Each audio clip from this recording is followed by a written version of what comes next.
Welcome to the Eastern Front. Fire and Rubble has finally released, taking combat mission Red Thunder all the way from Operation Bagration to the Battle of Berlin and the end of World War II in Europe with suitably apocalyptic style.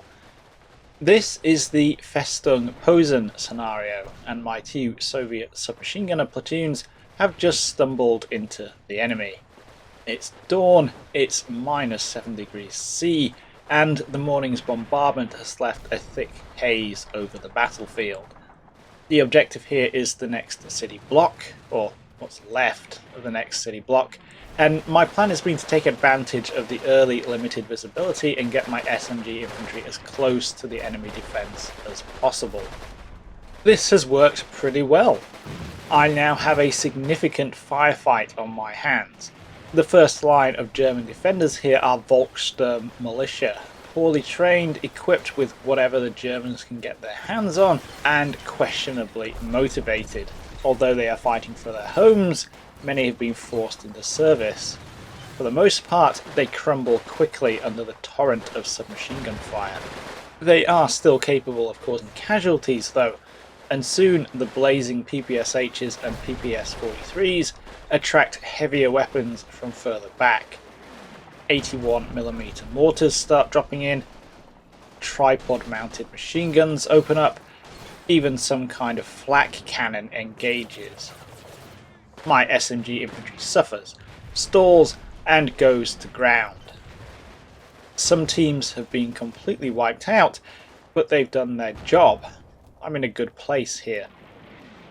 The Red Army is a very different beast to the other World War II factions represented in combat mission, and playing as the Soviets can require a somewhat different mindset. This is not a hurl bodies at the enemy until they drown in your own blood mindset, though it can look like that at times and it takes a little bit of explaining. Looking at the map, we have two very distinct areas in this battle. On the left, we've got a wide, rough expanse of rubble. On the right, we've got some shattered 2-story buildings and this huge 5-story block. From a more Western perspective, if I was playing as the Germans, the Americans, or the British, my aim would be to seize that 5-story building while it was still dark.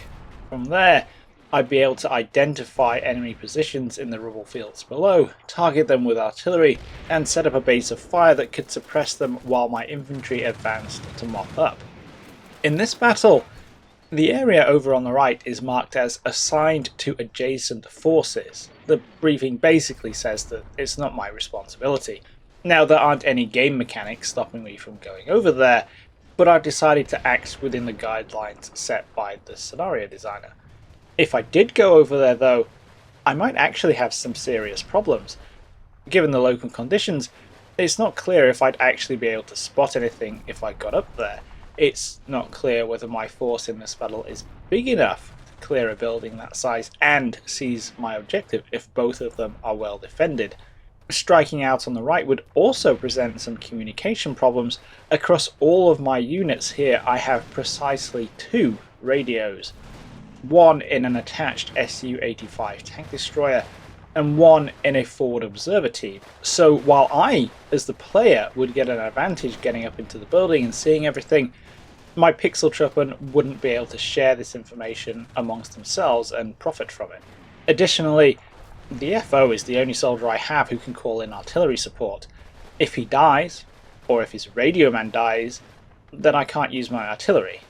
Then again, the FO is going to take a minimum of 10 minutes to call for fire.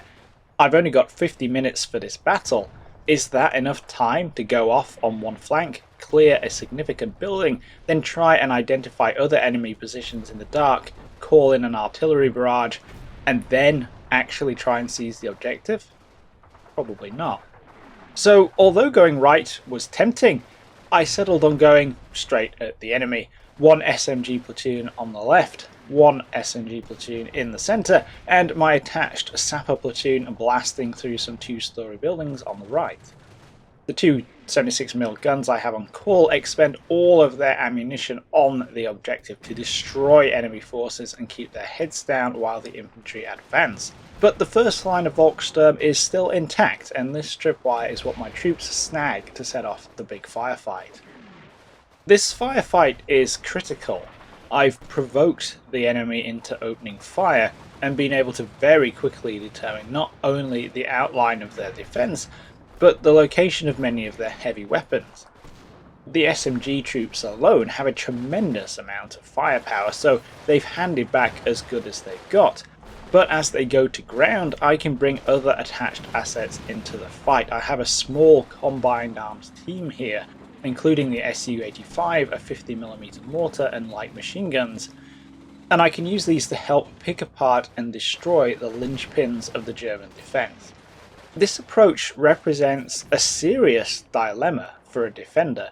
The SMG infantry are a serious close-range threat and cannot be ignored, but engaging them reveals defensive positions to other Soviet units in depth.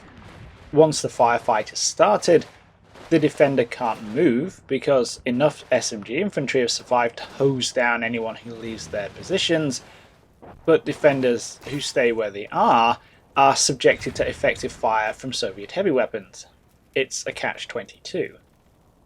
This is one way of fighting with mass, taking advantage of the local conditions.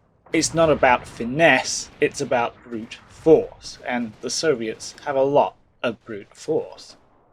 There is some scope for manoeuvre here though. The automatic cannon fire on the right is coming from a Whirlwind, which is basically a Panzer IV with a quad 20mm flat gun on top.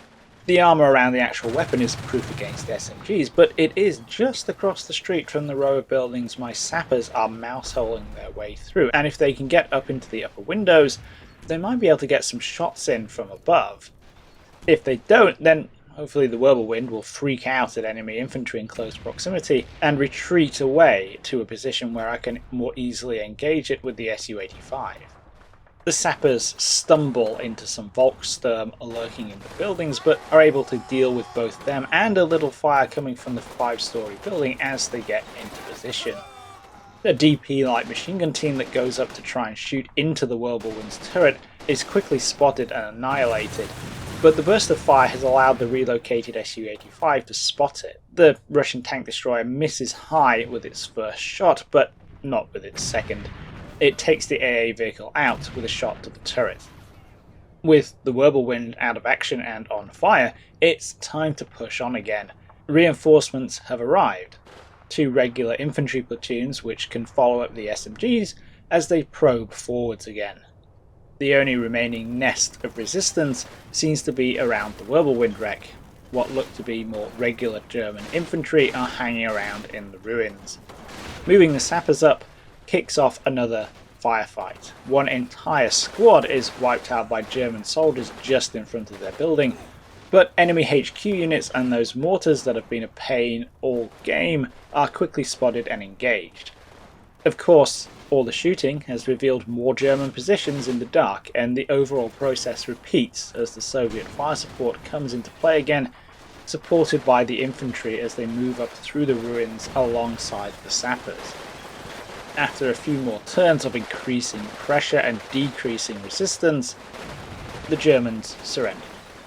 They have 21 men still alive, with most of the survivors hanging out around the buildings on the right that I haven't gotten to yet. Overall, they've suffered 66 dead, 49 wounded, and 1 man taken prisoner out on the far left, plus the loss of the Whirlwind.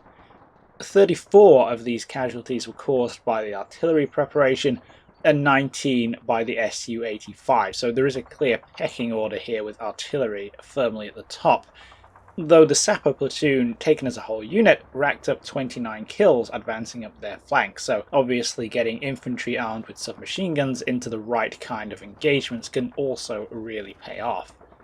On the other hand, my Soviet force still has 119 men still in the fight, with 33 dead and 31 wounded.